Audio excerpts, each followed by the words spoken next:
సంగారెడ్డి జిల్లా అమీన్పూర్ మండలం ఐలాపూర్ గ్రామంలో ఇటీవల జరిగిన కూల్చివేతలపై బీఆర్ఎస్ కార్యకర్తలు నాయకులు తీవ్ర ఆగ్రహం వ్యక్తం చేశారు. గ్రామంలో ఏర్పాటు చేసిన మీడియా సమావేశంలో ప్రభుత్వ చర్యలను తీవ్రంగా ఖండిస్తూ పలు ఆరోపణలు చేశారు. ఈ సందర్భంగా వారు మాట్లాడుతూ తమ తాతల ఆస్తిలో ఉన్న భవనాన్ని ఎలాంటి ముందస్తు నోటీసులు ఇవ్వకుండా కూల్చివేయడం అత్యంత దారుణమని ఆవేదన వ్యక్తం చేశారు. సర్వే నెంబర్ 148లో ఉన్న 36 గుంటల భూమి తమ కుటుంబానికి చెందిందని, అన్ని రికార్డులు సక్రమంగా ఉన్నప్పటికీ హైడ్రా అధికారులు నిబంధనలకు విరుద్ధంగా కూల్చివేతలకు పాల్పడుతున్నారని ఆరోపించారు. నియోజకవర్గ కోఆర్డినేటర్ ఆదర్శ్ రెడ్డి మాట్లాడుతూ శనివారం రెండో శనివారం కావడంతో ప్రజలు ఇళ్లలో ఉండే సమయానికి లక్ష్యంగా చేసుకుని సుమారు 2,000 మంది పోలీసు బలగాలతో గ్రామాల్లోకి వచ్చారని తెలిపారు. ఈ చర్యలతో స్థానిక ప్రజలు భయభ్రాంతులు గురయ్యారని అన్నారు. పట్టా నెంబర్ ఉన్న బీఆర్ఎస్ పార్టీ కార్యాలయాన్ని కూడా కావాలని కక్షతో కూల్చివేశారని ఆరోపించారు. అధికారులకు కనీస గడువు ఇవ్వకుండా అకస్మాత్తుగా కూల్చివేతలు చేపట్టడం అన్యాయమని, భూభారతి రికార్డులో పట్టా ఉన్న భూమిలోని బీఆర్ఎస్ నాయకుడు మాణిక్ యాదవ్కు చెందిన భవనాన్ని లక్ష్యంగా చేసుకుని ధ్వంసం చేశారని పేర్కొన్నారు. అదే సర్వే నెంబర్లో ఉన్న ఇతర భవనాలను మాత్రం వదిలివేయడం ద్వారా అధికారులు పక్షపాత ధోరణి ప్రదర్శించారని విమర్శించారు. నిబంధనల ప్రకారం కనీసం 15 రోజుల ముందుగా నోటీసులు ఇవ్వాల్సిండగా అలాంటి ప్రక్రియను పూర్తిగా పక్కన పెట్టి కూల్చివేతలు చేపట్టడం చట్టవిరుద్ధమని ఆరోపించారు. బీఆర్ఎస్ నాయకులపై కక్ష సాధించారని వెంటనే నిలిపివేయాలని డిమాండ్ చేశారు. లేని పక్షంలో ప్రజల ఆగ్రహానికి గురి కావాల్సి వస్తుందని హెచ్చరించారు. మాణిక్ యాదవ్ జరిగిన అన్యాయంపై హైకోర్టులో కేసు వేస్తున్నట్లు నాయకులు వెల్లడించారు. ఈ విషయంపై న్యాయ పోరాటం కొనసాగిస్తామని స్పష్టం చేశారు. అందరికీ నమస్కారం. బీఆర్ఎస్ పార్టీ ఆఫీస్ను కూల్చినందుకు మీడియా సమావేశం చేసిన మా పటాన్చెరు నియోజకవర్గ ఇన్ఛార్జ్ ఆరుష్ అన్నకి, మా బాలరెడ్డి అన్నకి, అంజన్నకి, శ్రీనివాస్ రెడ్డి అన్నకి, రమేష్, ఇది అదంతా కూడా అన్సెక్టరీ ప్రాపర్టీ. మా ముత్తాత కొమరయ్య, మా తాత పోచయ్య, మా తాత పేరు మీద ఇప్పుడు కూడా ల్యాండ్ ఉంది. 148/A ఈ 36 గుంటా ఉంది. భూభారత్లో కూడా మా తాత పేరు ఉందల్లా 36 గుంటా ఉందని ఉంది. మరి సుప్రీంకోర్టు గైడ్లైన్స్ క్లియర్గా చెప్తా ఉంది. బీఆర్ గవాయి జడ్జిమెంట్ ఏం చెప్తుందంటే, నాలా కానీ, గవర్నమెంట్ ల్యాండ్ కానీ, పార్కులు కానీ, ఇంకేది కానీ మీరు కూల్చే ముందు 15 డేస్ ముందు మీరు నోటీస్ ఇవ్వాలి. నోటీస్ ఇచ్చినాక ఆయన ఎక్స్ప్లెనేషన్ తీసుకొని మళ్ళీ ఆయనకు ఇంకొకసారి నోటీస్ ఇచ్చి ఆయన స్ట్రక్చర్ని ఆయన రిమూవ్ చేసుకొని ఆయనకు అవకాశం ఇవ్వాలి అని చెప్పింది. అదేంది, నాలాలకు, కోడికలకు, FTAలకు, బఫర్ జోన్లకు, చెరువులకు, కుంటలకు. వాళ్ళ దగ్గరికి ఎందుకు పోతలేదు? సరే, మేము ఒకసారి రంగనాథ్ గారిని నేను పర్సనల్గా కలిసిన ఒక ప్రైవేట్ ప్రోగ్రామ్. నేను బీఆర్ఎస్ పార్టీయా కాంగ్రెస్ పార్టీ అంటలేదు. ఆయన డైరెక్ట్ ఒకటే అడిగిన, సార్ ఈ గూల కొడితే ఏమైనా వస్తుందా? గూల కొడుతుంది. ఇప్పుడు ఆడ గుల కొట్టింది ఆ టర్నింగ్ మీద, మనకు ఏది కృష్ణారెడ్డి టర్నింగ్ మీద గుల కొట్టి, అది గుల కొట్టిన చెత్త ఎక్కడిదక్కడనే ఉంది. లాస్ట్కి మొత్తుకుంటే అది క్లీన్ అయింది తప్ప దాన్ని ఏ రకంగా పనికి వస్తుంది.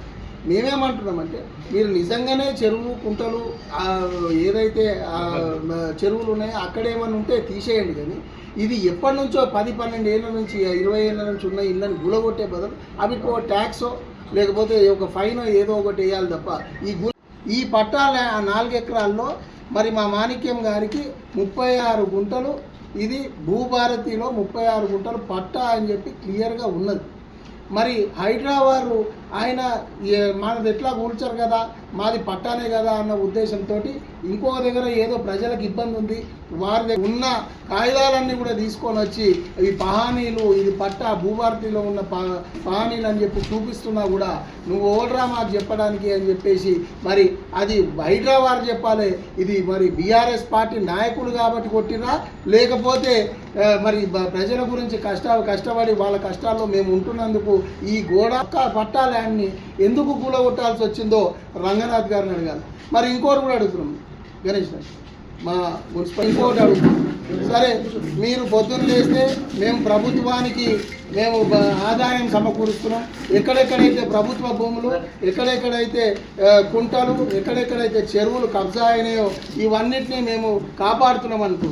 మరి కుంటలు మరి ఇవ్వలేదు అని చెప్పి వాళ్ళు సంబరాలు చేసుకొని రేవంత్ రెడ్డికి, రంగనాథ్కి పాలాభిషేకం కూడా చేశారు. వాళ్ళు నిజమైన బాధితులమని చెప్తున్నారు. మేము అదే చెప్తున్నాం, మంచి చేస్తే మేమే వచ్చి షాలు కప్తాం.